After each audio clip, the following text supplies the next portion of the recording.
When Maren Alvarez envisioned her baby shower, she saw warm lights, close friends, soft music, and laughter surrounding a table of delicate pastries and pastel-colored gifts.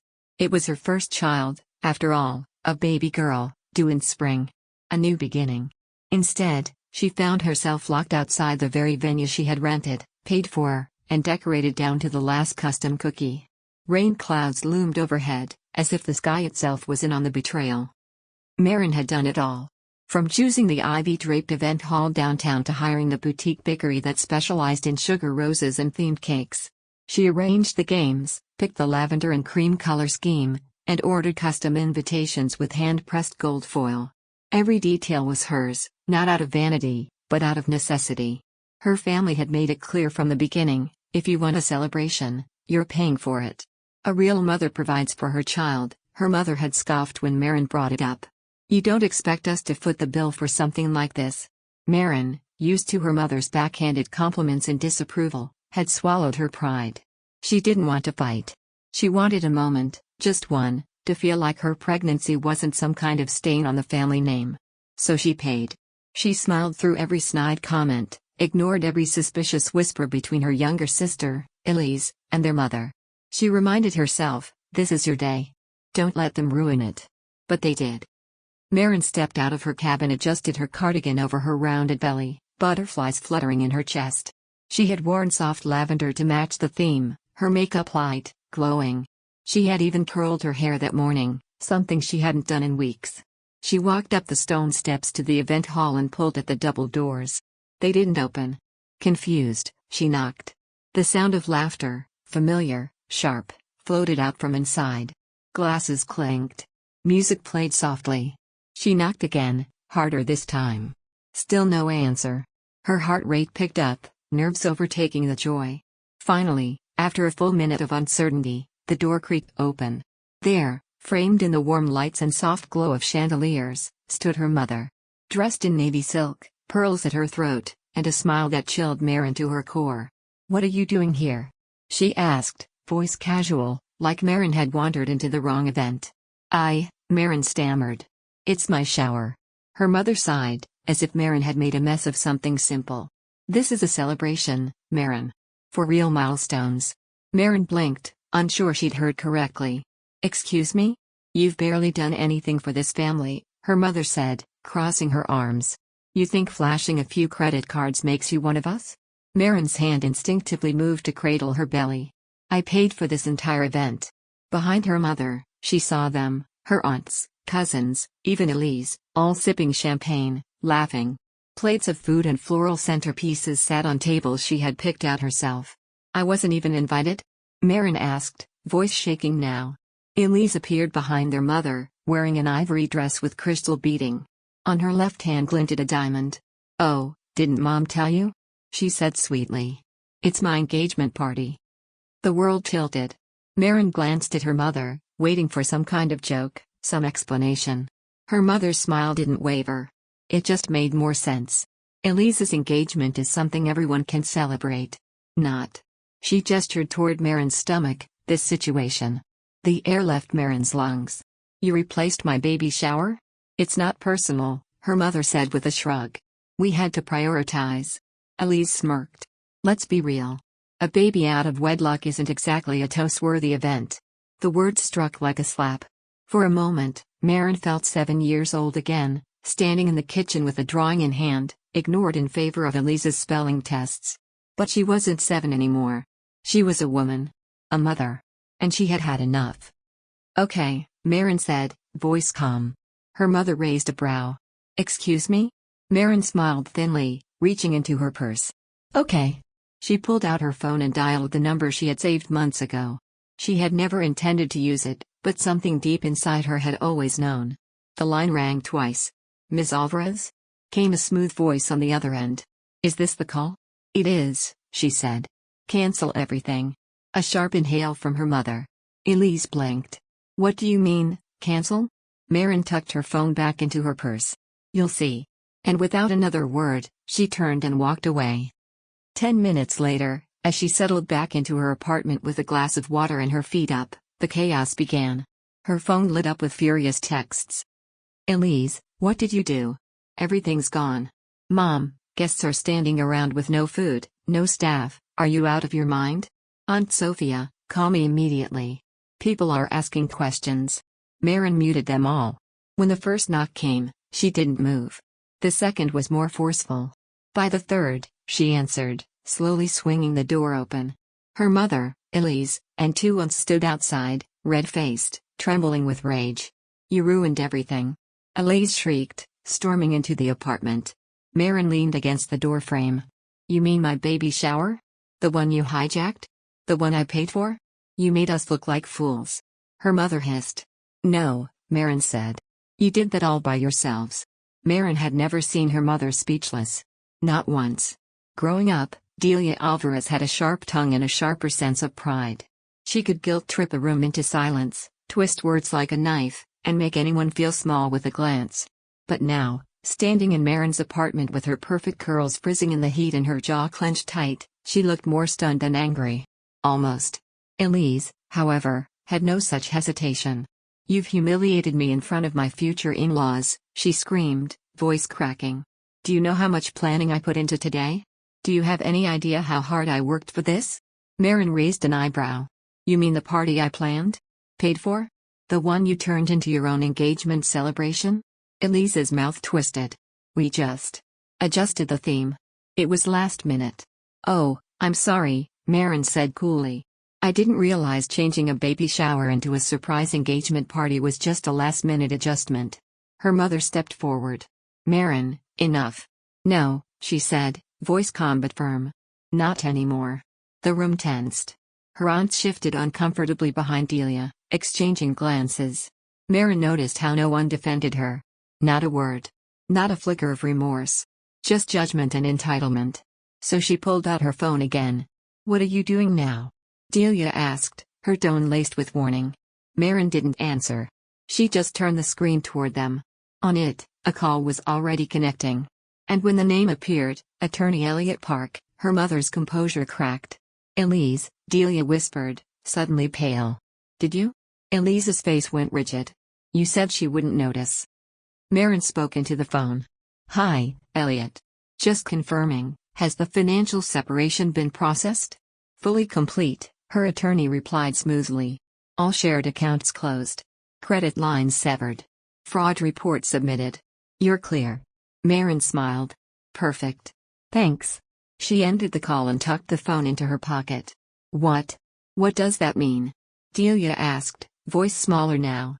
It means, Maren said, savoring every word, that I'm officially done. You can't mean that, Delia snapped. We're family. No, Maren said, stepping forward.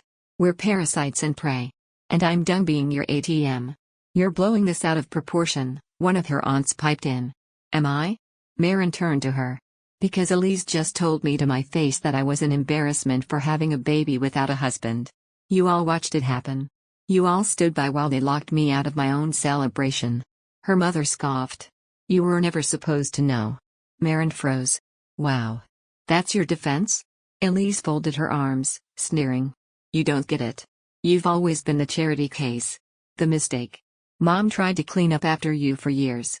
But you've never belonged here. Maren let the words hang in the air. She had known. Deep down, she had always known. Every ignored birthday. Every time her sister's achievements were announced at family dinners while hers were quietly forgotten. She'd played the role, quiet, helpful, uncomplaining, because somewhere inside her, a child still believed that if she just worked hard enough, they'd accept her. That child had just died. I want you all out of my apartment, she said softly. Delia straightened. You don't mean that. Maren didn't flinch. I do. And just to be clear, Elise, the $5,000 deposit you put on your wedding venue using my name? That's being flagged for fraud. Elise's face drained of color. You can't do that. She shrieked. The venue. You stole my identity, Maren snapped. I absolutely can. Elise lunged forward, but Maren stepped back and reached for the door. Out, she said. Now. Delia opened her mouth again, but Maren raised her hand. No more speeches. No more guilt. No more pretending. I tried, Mom. I really tried to believe you could change. That you'd support me. That you'd love me. I do love you, Delia whispered. You don't even like me, Maren said. And that's okay. But now you have to live with the consequences of treating me like I didn't matter. She opened the door. No one moved at first. Then, slowly, they filed out. Elise muttering curses under her breath, Delia stiff with pride but flinching when she passed the threshold. Her aunts didn't say goodbye. Maren closed the door behind them and leaned against it, breathing hard. The silence that followed was profound. It wasn't peace yet, it was raw, too fresh, too hollow, but it was the start of something. And for the first time, she hadn't backed down. That night, Maren slept deeply. The next morning, she made herself breakfast in a sunlit kitchen. There were no texts, no calls. She thought maybe, that would be the end. But she knew her family too well. When the knock came 2 days later, it wasn't from a person. It was a letter. From her workplace. 2 mornings after Maren severed ties with her family, she woke up to sunshine streaming through her bedroom curtains, the soft sound of her kettle whistling, and, for the first time in months, silence. No early morning texts asking for a little help with rent. No passive-aggressive group messages from Aunt Sarah about how family always shows up. No masked guilt trips disguised as love. Just peace. She sipped her tea, one hand resting on her belly. Her daughter kicked softly, like she too could feel the shift. Maren smiled. But peace, it turned out, was not the end of the story. That afternoon, an email notification popped up on Maren's phone. It was from HR. Subject, urgent, immediate office visit required. Her chest tightened. Maren worked as a mid-level financial coordinator at a logistics firm, a job she loved, one she had fought hard to earn. She reviewed vendor contracts, processed company expenses, and oversaw departmental budgets. It was steady work, and she was proud of her reputation. She skimmed the message. Please report to my office upon reading. A formal complaint has been submitted regarding your professional conduct. Lisa Porter, HR Director. She didn't even finish her tea. She got dressed, grabbed her keys, and drove to the office with her pulse pounding in her ears. Lisa's office was glass-walled, sleek, and deadly quiet. Maren sat across from her, trying to regulate her breathing. Lisa gave her a tight, professional nod. Maren, thanks for coming in so quickly. I'm confused, Maren said. What's going on? Lisa slid a printed email across the table. Maren picked it up, and froze. The letter was long, formal-sounding, and utterly unhinged. To whom it may concern. I'm writing to report a serious ethical breach involving one of your employees, Maren Alvarez.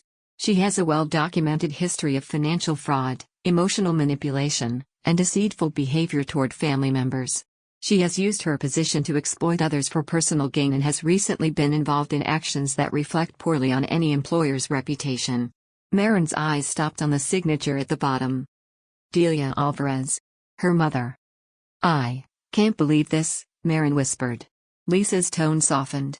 I want to believe this is baseless. But I have to ask, do you have any proof that these allegations are false? Maren didn't hesitate. She pulled out her phone and opened the folder she had started weeks ago. Backups, family abuse. Photos. Screenshots. Bank statements. Emails from her lawyer confirming the fraudulent credit cards. Even the voicemail Elise had accidentally left, cackling about how her engagement party had been paid for with Maren's dumb money. Lisa scrolled through it all silently. Then she sat back, lips pressed into a line. Well, this paints a very different picture. I've been cleaning up after my family's messes since I was old enough to babysit, Maren said. I finally stopped, and now they're punishing me. Lisa nodded. We'll escalate this to legal. This email constitutes harassment. We'll document everything, flag the complaint as retaliatory, and add a note to your file that you've done nothing wrong. A pause. Do you feel safe, Maren? Would you like to file a restraining order? Maren blinked. She hadn't considered it. Did she feel safe? In that moment, she wasn't sure. Not yet, she said softly. But I'll keep you posted. Lisa gave a nod. You're not in trouble. You're protected here. Don't let her make you feel otherwise. It was the first time in her life someone outside her circle had defended her. Maren nodded, stood, and walked out of that office standing taller than she had in years. But her mother wasn't done. A few nights later, Maren came home from work and immediately sensed something was off. The welcome mat outside her door was gone. Her doorbell camera, missing. Her stomach dropped. She slid her key into the lock with trembling fingers and pushed the door open. The apartment was wrecked. Cushions slashed. Chairs overturned. A jar of red sauce shattered on the kitchen floor like blood. Her baby's crib, still in its box, had been ripped open. The tiny matters torn. In the middle of the mess sat a thick black marker and a torn piece of paper, scrawled in unmistakable handwriting. "You made your choice. Now live with it." Her mother's handwriting. Maren backed out slowly, hands shaking, and dialed 911. The police came quickly. A quiet officer with a tired face took her statement while another swept the apartment for fingerprints. "You're sure no one else has a key?" he asked. "Just the landlord," Maren said. "But my mother knows how to pick locks. She used to do it when I locked myself in as a teenager." The officer arched a brow. "You believe she did this?" Maren stepped aside and pointed to the note. "I know she did." The officer sighed. "We'll file the report. You should consider a restraining order." Maren didn't hesitate. "Let's do it." Exactly 1 week later, she found herself sitting in a courtroom, facing the woman who had brought her into the world and tried to tear it apart. Delia looked immaculate in a high-collared black dress, her hair swept back, her makeup flawless. But her posture was tight, and her eyes darted constantly, like a predator losing control of the room. Maren sat beside her lawyer, hands folded in her lap. Her voice never wavered. They presented the fraud evidence, the HR complaint, the vandalism, the note. Then it was Delia's turn. "This is absurd," she said, with the theatrical flair of a soap opera actress. "My daughter is sensitive. She misunderstood. It was just a joke. A misunderstanding." The judge tilted his head. "You deny writing the email to her workplace?" Delia hesitated too long. "I may have expressed concern. But I was worried." The judge raised an eyebrow. "Do you deny entering her home?" "I never." Maren's lawyer stood. "Your Honor, we have a handwriting analysis matching the note to Ms. Alvarez. And we have photographic evidence of her prior entries into the apartment." Silence. The judge tapped his gavel. "Order of protection granted." Delia's face contorted. "You can't do this. I'm her mother. Rachel, please." Maren stood, calm and unmoved. Not anymore. She didn't even look back as Delia was escorted out of the courtroom. The silence after the courtroom felt unreal. Maren kept expecting something, a knock on her door, a shadow in her hallway, a message from a burner number. But nothing came. No more rage-fueled voicemails. No cryptic posts on Facebook. No anonymous tips to her employer. Just quiet. For the first time in her adult life, she was no longer waiting for the next fire to put out. And it was beautiful. In the weeks that followed the court order, Maren started to reclaim the life she never realized she'd been missing. Her apartment was professionally cleaned and resecured with new locks, a new security system, and 2 smart cameras. Her workplace gave her a quiet corner office with a door, just in case. HR checked in weekly. But more importantly, people started seeing her for who she really was, not the girl from the messed-up family, but a capable, composed, and genuinely resilient woman. At work, she was promoted to senior budget coordinator. A role she had secretly hoped for, but never dared expect, because she was always too distracted by family drama to reach higher. Now, she was free. The first real turning point came on a Tuesday. She had just finished putting together the baby's new bassinet, her hands lightly dusted with wood polish, her belly stretching a bit more each week, when she looked around her apartment and realized, this is mine. Every photo. Every pillow. Every piece of quiet. All hers. No one to hijack her space. No one to belittle her joy. Just Maren. And her daughter. And peace. She spent that evening writing letters she never intended to send. To her younger self. To her unborn child. Even to her mother. They all said the same thing. You are not responsible for other people's bad choices. You are worthy of love without pain. You don't owe anyone your destruction just to prove your loyalty. Then came the unexpected. A phone call. It was evening, and Maren had just stepped out of the shower when her phone buzzed. The number was unfamiliar, and for a moment, she considered ignoring it. But something in her gut told her to answer. She did. "Maren?" The voice was hesitant. Female. Shaky. "Elise?" A long pause. "I know I'm not supposed to contact you," Elise said quickly, "but I had to." Maren sat down slowly, heart suddenly hammering. "Why?" Another pause. Then a soft, almost embarrassed laugh. I needed to tell you something.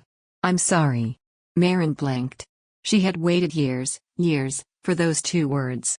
But now, they didn't land like she expected. She didn't cry. She didn't tremble. She just listened. I know I was horrible to you, Elise continued. I said things I didn't mean. Things I did mean, honestly.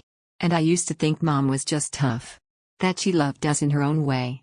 Maren stayed silent. But after you cut ties, Elise said, I saw it. How fast she turned on me too. When I couldn't pay for something, when my fiancé and I had a rough patch, when I asked her for help. She flipped. Accused me of being ungrateful. Of being weak. The same thing she used to say to you. There was a crack in her voice now. The sound of a woman realizing she'd been used her entire life. I thought being the favorite meant I was safe, Elise whispered. But I wasn't. She just saved the worst for last. Maren closed her eyes. How long have you known? She asked quietly. That Mom's love was conditional? Years, Elise admitted. But I didn't care. As long as I stayed above you, I thought I was winning. She let that hang in the air. Maren didn't try to fill the silence. Do you hate me? Elise asked finally. Maren thought about it. I did, she said. For a long time. But now? I pity you. And part of me hopes you figure out how to be your own person, before it's too late. Elise exhaled. I want to. I think I need help. Maren's voice was gentler now. If you're serious, you know where to find me. A pause.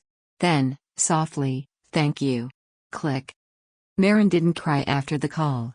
She just sat there, one hand over her stomach, and let her baby kick gently beneath her palm. She whispered, we're breaking the cycle, little one.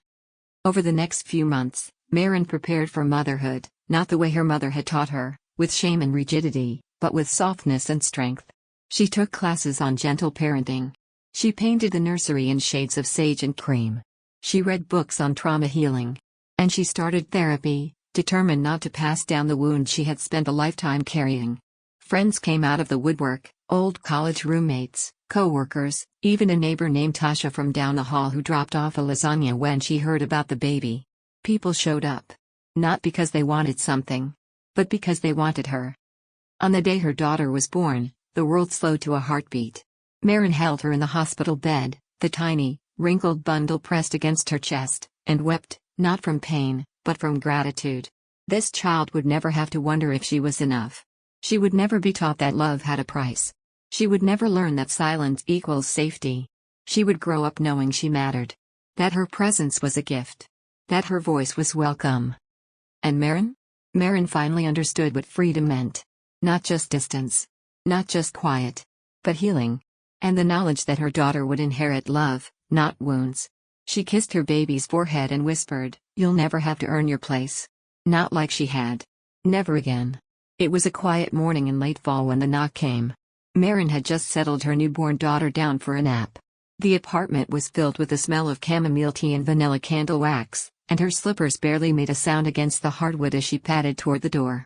3 knocks. Steady. Unhurried. The kind of knock that didn't ask, but expected. She didn't need a peephole to know who it was. She knew. The last time Maren had seen her mother was in a courtroom, Delia's pearl necklace tied around her throat, her expression rigid as the restraining order was granted. Since then, there had been silence. A few muted posts from fake accounts. Rumors from extended family. A chance sighting at the grocery store that Maren was sure wasn't chance at all. But Delia had stayed physically distant. Until now.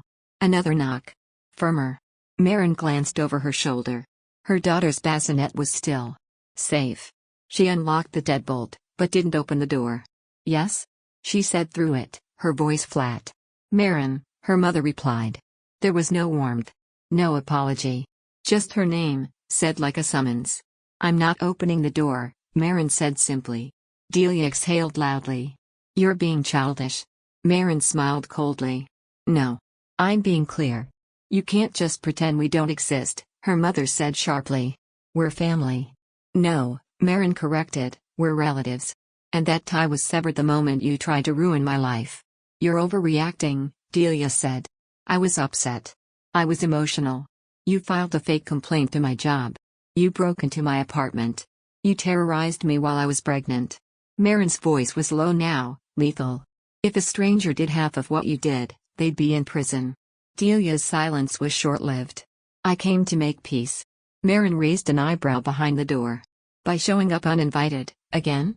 I want to meet my granddaughter, Delia said. There it was. The real reason. Not remorse. Not guilt. Access. Control. Maren didn't respond right away. She looked at her hands, steadier than they'd ever been, and thought of the past few months.